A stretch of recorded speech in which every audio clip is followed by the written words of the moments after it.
어제 한미 국방장관이 지난 6월 2일 매티스 장관이 방한했을 때 비밀리에 사드를 갖다가 대선전 조기 배치하기로 합의했다. 그래서 알박기를 했다. 새 정권이 탄생하였을 때 그 부분을 번복하지 못하도록 알박기를 했다. 이렇게 보도를 했습니다. 제가 뭐라 했습니까? 매티스가 한국에 온 목적은 사드 배치 부분에 대해서 한미 간에 합의가 된 것이고, 이것을 자기 정권이 번복할 때는 주한미군이 철수될 수 있다라는 내용이 있다고 그렇게 말하지 않았습니까? 자, 뒤늦게 알려졌거나 숨겼다라고 이야기할 부분이 아니라요. 지극히 당연한 상식적인 수준의 이야기를 한미 간이 한 겁니다. 이게 알박기라 하면 이거 알을 박으면 안 됩니까? 불법으로 알을 박았습니까? 미국은 사드를 자신의 필요성에 의해서 한국에 통보하고 언제든지 갖고 올 수 있습니다. 주한미군을 지키기 위한 무기나 장비를 배치할 때는 미국 측은 소파, 즉 한미 간의 주한미군의 지휘에 관한 협정에 따르면 미국은 한국 정부 측에 통보만 하면 언제든지 갖고 올 수 있습니다. 그러면 사드가 온다고 가져온다 하면 거기에 땅은 우리가 제공을 해줘야 되는데, 그것이 1,000억이 넘느냐 마느냐, 또는 그것이 1,000억이 넘어서 국회 표결을 해야 되냐 안 내야 되냐 하는 문제는 전적으로 한국에 달린 문제지 한미 간의 문제는 아니라는 겁니다. 그래서 미국은 일찌감치 갖고 오겠다 했고, 미국이 갖고 온다고 통보했으면 한국은 땅을 줘야 되는데, 만약에 이런 것이 원활하게 이렇게 진행되지 않는다면 미국은 미군을 보호하는, 한국은 그것이 뭐 효용성이 있느냐 실효성이 있느냐, 실제로 뭐 북한의 무기에 대해서 그만한 이렇게 효능이 있느냐라는 건 자꾸 이야기하는데요. 안희정 후보까지 그 이야기를 하고 자빠졌는데, 그 문제는 한국이 걱정할 문제가 아닙니다. 지금 주한미군이 들려온 각종 무기가 북한군에 맞서서 전쟁이 났을 때 효과가 있느냐 없느냐, 탱크니 무슨 헬리콥터니 뭐 아파치 헬기 부대도 있고 각종 미사일 부대도 있고 뭐 정찰기 부대도 있는데, 이것이 효용이 있느냐 없느냐 하는 문제는요, 그걸 왜 한국이 따집니까? 그럼 그 무기를 개발해서 운용하는 미국의 문제죠. 미군이 가지고 있는 총이 얼마나 적을 사살할 능력이 있느냐, 정말로 미군이 걱정이 돼서 그걸 이야기합니까? 그거 아닌 줄 다 알지 않습니까?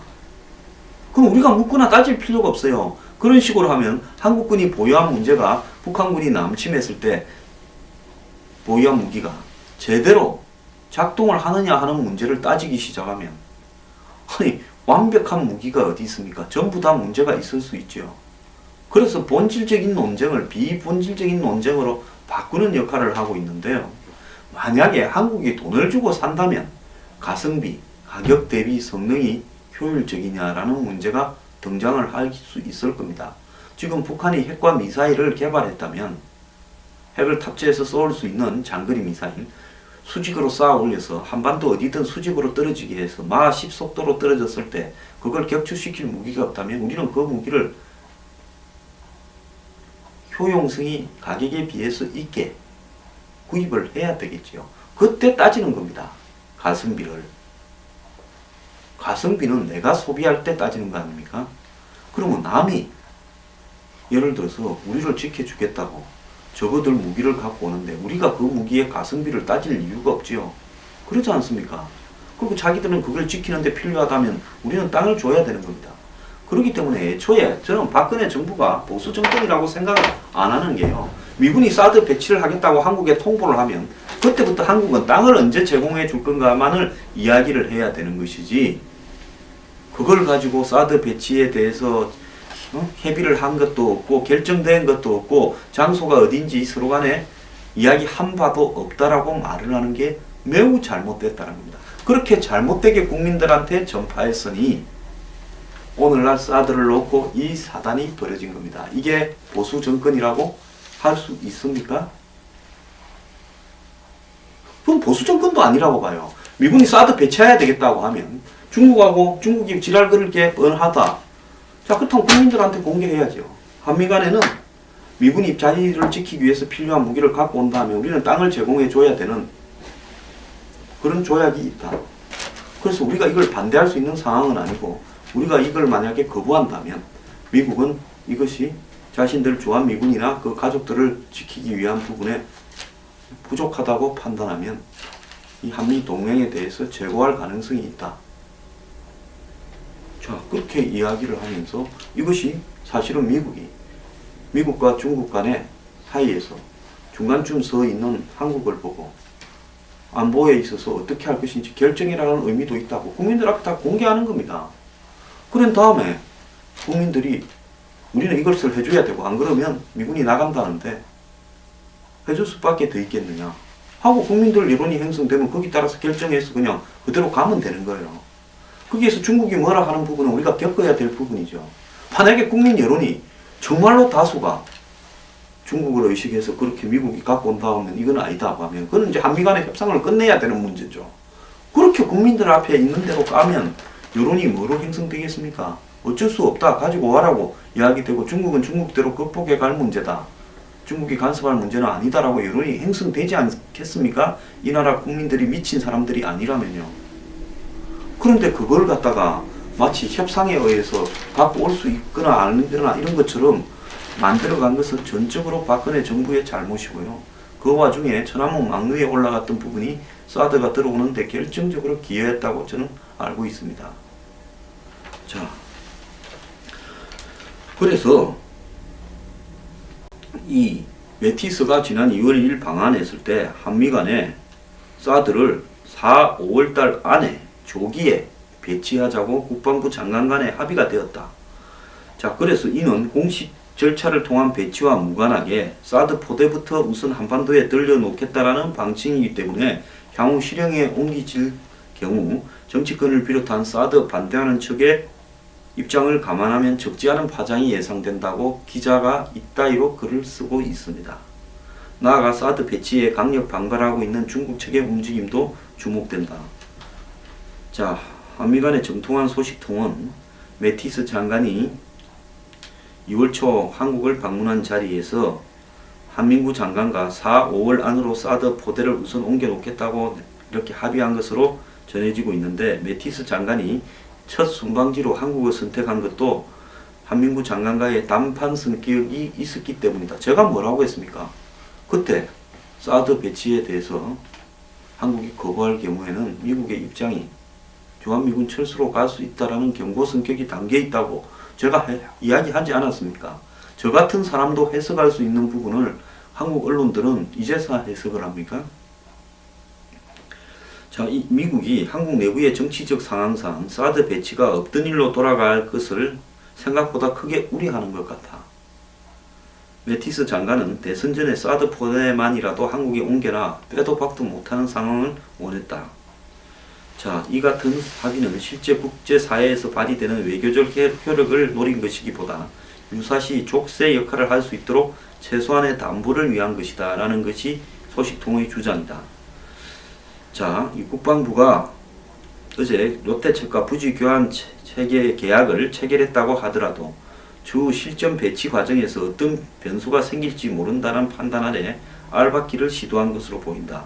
우선 포장 상태로라도 어떻게든 한국에 갖다 놔야 빼도 박도 못할 것이다.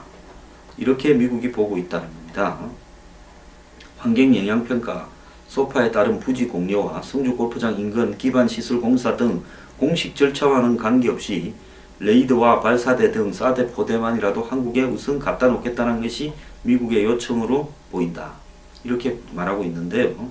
익명을 요구한 한 군사 전문가는 매티스 장관은 취임 후 자신의 업적을 드러낼 수 있을 만한 성과가물이 필요했고 그것이 한국의 사드 배치다. 자, 한국의 사드 배치는 매티스 장관과 한민구 장관이 이 공동 운명체라는 그런 부분을 서로 확인했던 걸로 보이는데, 한민구 장관 입장에서도 이 자신이 장관을 할 때 사드 배치를 했다라는 것을 이렇게 업적으로 해야 될 부분이 있었을 거다. 근데 이런 익명으로 이야기하는 군사 전문가 말이 빼딱한 거 보니까 이 사람은 자빨입니다. 저는 자빨이란 말 잘 안 쓰는데요. 이런 인간들은 자빨이라고 이야기를 합니다. 한국 사드 배치라고 아니고 한반도 사드 배치라고 이야기합니다. 이거 중국에서 이야기하는 표현이잖아요. 북한에서 쓰는 표현이고요. 한국 성주 사드 배치라고 해야지 왜 한반도 사드 배치라고 이야기를 합니까? 자, 오늘요 한미 국방장관은 전화 통화를 해서요 최근 북한의 상황과 북한의 핵미사일 위협에 대한 양국의 평가를 공유하고 연합훈련과 사드 배치 등 동맹의 반항에 대해서 논의했다고 합니다. 아침에 7시 반에 오늘 3일절 날 이렇게 통화를 해서 했는데요. 그래서 사드 배치와 북한의 핵미사일 위협에 대한 한미 동맹 등이 공고하다. 그리고 한미 군사훈련도 잘하자라고 했습니다. 양 장관은 사드 배치를 위한 부지가 엊그제 롯데 이사회에서 확정된 부분을 높이 평가하면서 이를 계기로 한국 측에서는 이 소파에 따른 부지 공여 절차를 진행하고 미국은 시설 공사와 장비 전개 등 조속한 사드 운용을 위한 준비를 차질 없이 하기로 했다. 특히 최근에 북한의 미사일 발사 등으로 엄중해진 안보 상황 속에서 한미 간의 유기적인 대북 공조가 중요하다. 그리고 키 리졸버, 독수리, 을지, 프리덤 가디언 등 한미 연합 연습이 한반도의 안정을 위해서 중요하다라는 데도 서로 합의가 있었다.